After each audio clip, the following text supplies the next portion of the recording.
Changing careers can be difficult for anyone. When you're a corporate, number-focused person transitioning to the nonprofit world, the results could probably go either way. For Diane Nelson and for VIPS, where she serves as executive director, it's been a perfect match. In this episode, Diane shares a bit about her personal transition, as well as ways VIPS increased their budget from about 1.1 to about 2.6 million over a period of about 9 years. Welcome to the Social Good Instigators podcast, where your host, Kirsten Bullock, interviews leaders of social entrepreneurship ventures who share what's working. Please add the podcast to your favorite RSS feed or iTunes. Now, let's get on with the show. Hi, Diane. Thanks so much for joining me today. Hello. Good morning. Good morning. You can read Diane's bio at socialgoodinstigators.com, but here are just a couple tidbits about Diane you might find interesting. First, she has a background in corporate and decided to make a transition to the nonprofit world to pursue what she now calls a midlife purpose. I'm looking forward to hearing more about that. She also has a master's in business administration with a concentration in entrepreneurship, and she served about 9 years now as executive director of Visually Impaired Preschool Services, or VIPS. So first, Diane, could you share with us a few words about VIPS, your mission, and the scope of what you do? Absolutely.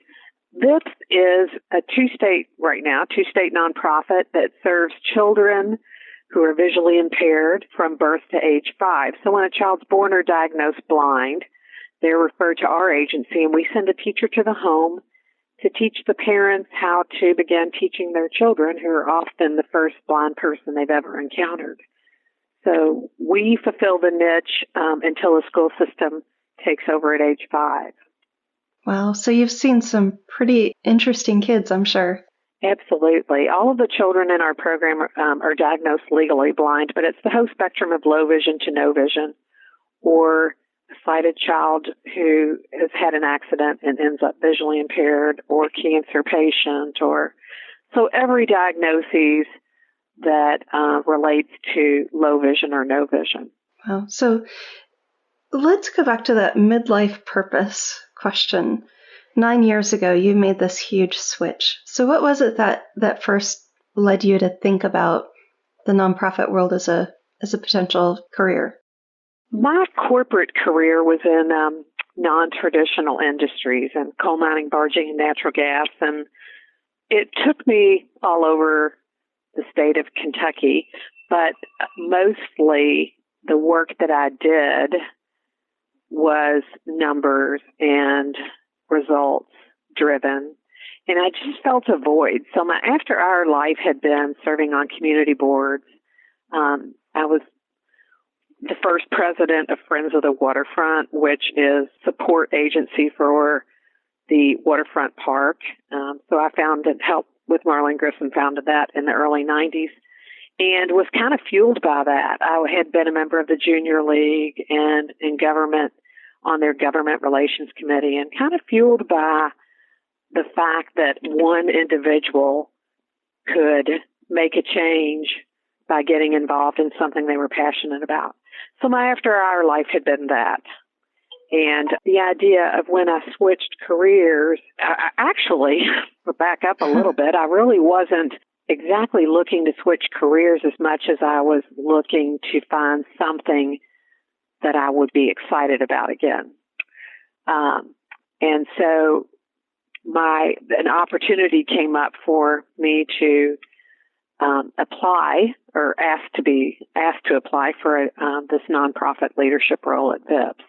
And I thought it would be a fun thing to do to go on a job interview, because in my 30-year career, I'd never been on a job interview. And every time I had gotten bored, I just got transferred to another division or given another job or something to entice me. And so I just thought it would be a fun thing to do. And then I found out the mission of VIPS, and just knew that every tool I had been given over time was to prepare me to do what I'm doing here at VIPS. Wow. So, long answer to a short question, but knowing that what you do makes a difference in someone else's life is reward of a non-fiscal kind, but so overwhelming and exciting and energizing. And one of the words that you used when you thought about this role just now, you said you thought it would be fun. So how has it lived up to that expectation? Well, I can tell you in my old job as Vice President of Finance and Administration for a corporation, it was all about numbers, and it was kind of routine, actually. I felt like I could do my job in my sleep. Here in the nonprofit world, the executive director does everything from sweeping the floors to, 5-year strategic planning. So there's not a day that goes by that's similar to the day before.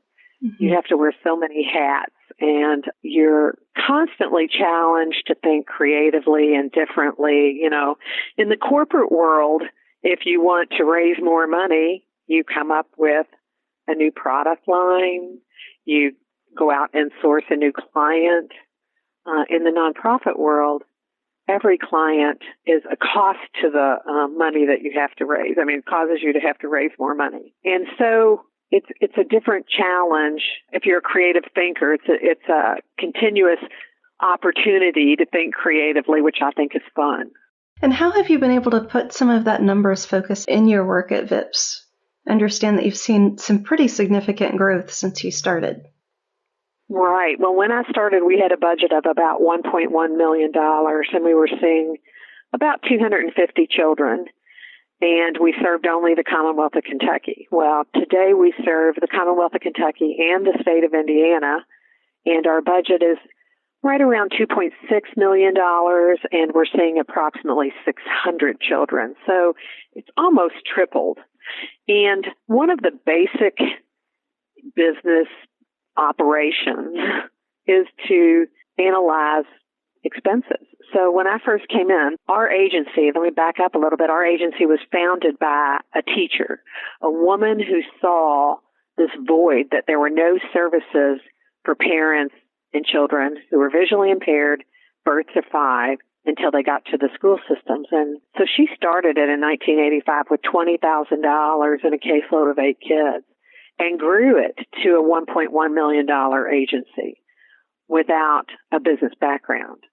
So she felt when she was getting ready to retire that it needed to be led by someone who understood how to operate it as a business, because what was a dream had now become this agency that people were relying on, and we had to start building sustainability and plan for the future. So when I came in, that's exactly what they charged me with, was look at the way we're doing things and help us figure out how we can be better. And so that's what we did. And we looked at, one common business practice that all of us do is to obtain free bids when you're out looking for a vendor or buying supplies or do some comparative shopping. Our first year alone, we saved tens of thousands of dollars just in our insurance expenses because it had never been shopped, because that wasn't what was understood. Simple business practices that you rely on relationships, and you expect those relationships to protect you, but common business practices indicate that that's not always the case. So those simple tools that most people with a business background employ, analyzing, for example, VIPS had a tendency to purchase things. Well, first of all, let me just say, probably 75% of our budget is just salaries. Mm-hmm. So when you buy a thing, that reduces the amount of money that you have for salaries. One of the things that we implemented when I came was sourcing grants for the things that people would like to buy, and I'm doing things in quote because that's what we call them, and saving our operating donor dollars for the teachers, which is what the only thing we really can provide here is the knowledge and talent of our teachers to go out to help those families. So we didn't spend money before we knew where it was coming from. That was a new way of operating. Okay. And when you started shifting and thinking about a growth focus and new opportunities to go from a budget of just over $1 million to about $2.6 million, that's a pretty big jump. So what was the first big opportunity that you saw to expand into? Well, realizing that according to federal law, it's the responsibility of the government to some extent to help educate children with disabilities. There's a pool of dollars set aside under the Individuals with Disabilities Act. And so we went to Frankfort, Kentucky, and told our story, why our role should be supported by the Department of Education. And so early on, we ended up being put in the Department of Education budget for $100,000 a year, which was the first state funding we'd ever received.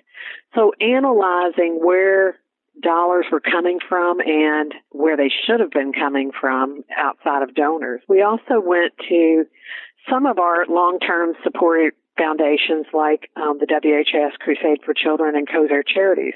They had been extremely generous to us over the years, but we've never really raised the expectation that if we asked for more, we might get more. So we took the chance.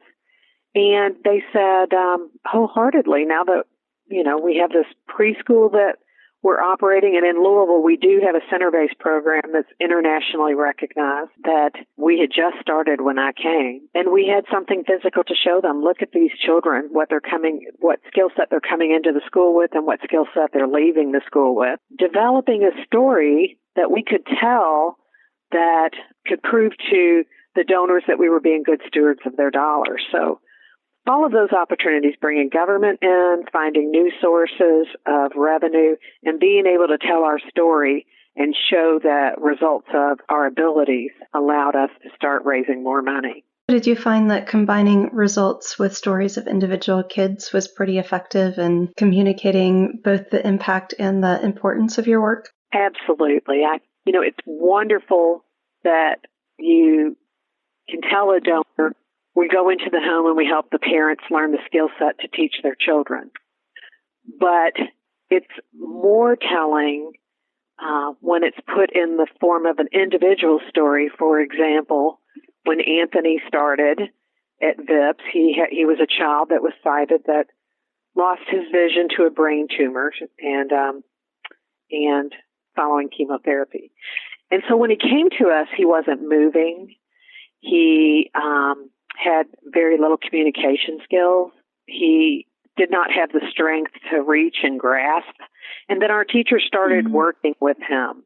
And when Anthony left our program 2 years later, we can show you that Anthony is walking and talking and making choices on his own and quite independent and advocating for himself. And just to see that story shows that the skill set that our teachers have really do change the lives of children. It's a physical means of showing what we're doing conceptual to a lot of people.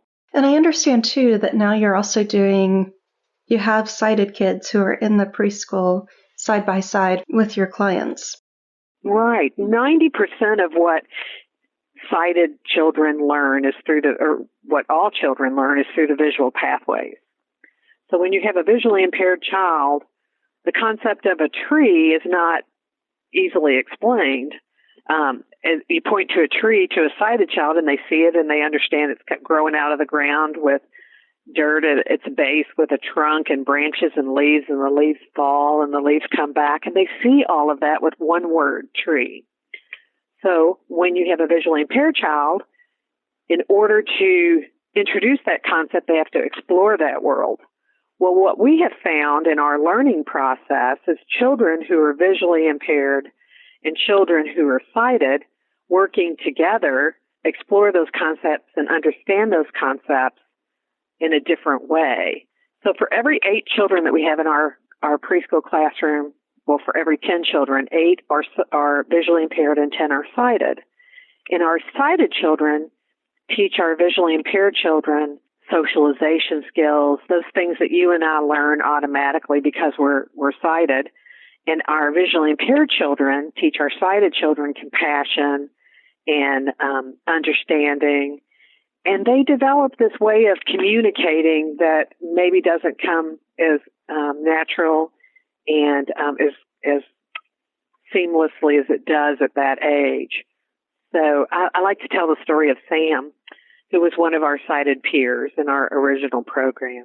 And when he graduated after being in the program for 2 years, the night of graduation, someone said, Ahmed is blind. And he said, Ahmed is blind? And he had been in the classroom with Ahmed for 2 years. And then they said, well, yeah, Sam, all of your classmates are blind. They're blind? So for 2 years, this sighted child never labeled his classmates. Mm-hmm. But they play the same. They ride bikes the same. They do all the things that children do, just in a different way.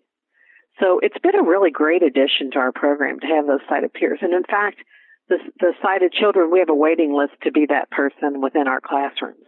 That's neat. So is that also serving as an earned income opportunity for you? It is. It's another source of revenue.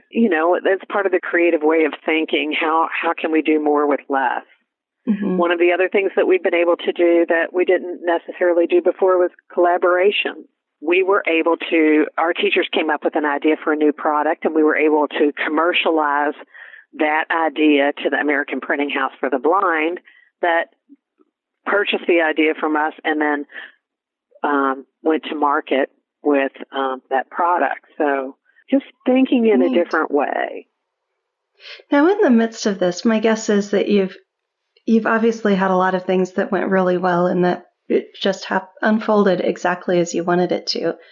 But for most of us, we also have times when we end up just falling flat on our face, and it's, whether we call it a failure or a learning experience, it's kind of the same result. We mess up. Do you have a time that you wouldn't mind sharing with us, and how that unfolded and what you learned from an experience that maybe didn't go so well? Several years ago, at one of our, we had 3 locations, Louisville, Lexington, and Indianapolis. And we decided to relocate our space in Lexington to what we thought was going to be this really great fit to potentially expand our program there.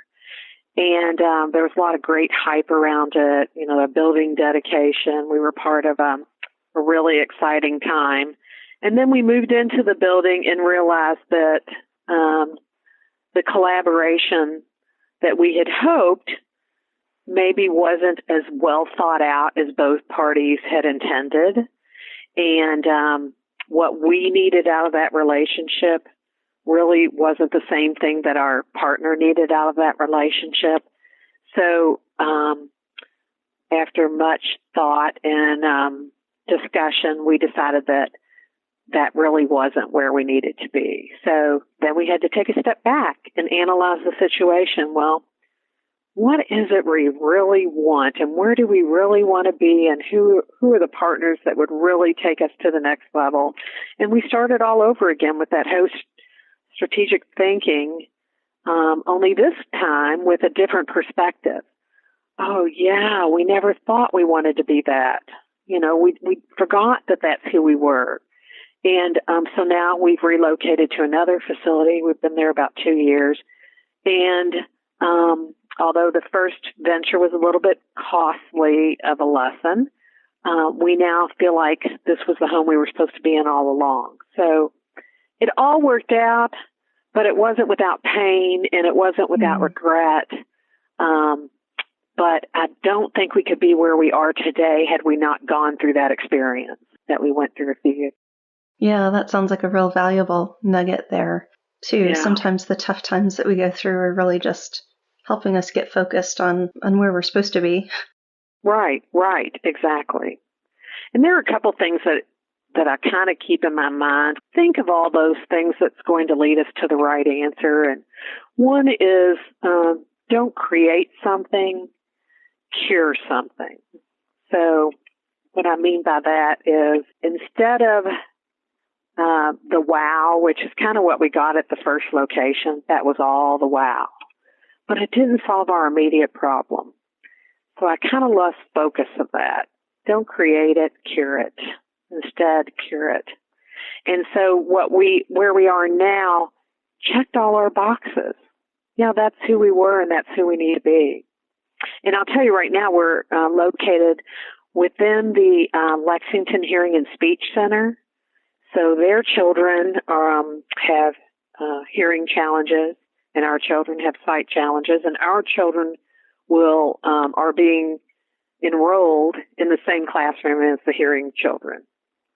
So it's common missions that are coming together. Very neat. Well, Diane, thanks so much for those nuggets. Thanks for coming on the show and sharing your background and history and insights with us. I know that our listeners will get a lot out of it. So thank you, Diane, for being with us today. Well, thank you for having me. You're welcome. And thanks to all our listeners for everything you do to make the world a better place. Thanks for listening to the Social Good Instigators podcast with Kirsten Bullock. If you like what you just heard, we hope you'll check out our prior episodes and that you'll pass along our web address, socialgoodinstigators.com, to your friends and colleagues in the social good sector.